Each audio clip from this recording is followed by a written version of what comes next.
Muling natagpuan ko na naman itong Slovenian guy na si Tatay Mark dito sa poblasyon Makati. Pero nakakapagtaka bakit naging homeless na naman siya. It's a private place, huh? Beside us of the restaurant. I'm just asking you, huh? I'm just asking you to go.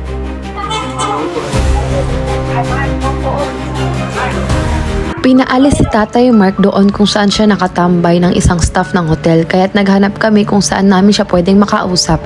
Pero dahil nga ayaw niya nga magtsinelas, kahit nag-i-initiate na kaming bumili ng tsinelas niya dahil mas komportable siya pag nakayapak lang daw siya.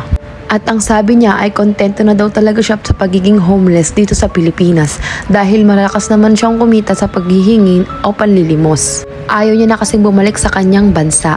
At nagpunta kami sa isang coffee shop para doon kaming makapag-usap muli. Sa mga hindi nakakaalam, ay natagpuan ko na po noon si Tatay Mark sa Parañaque.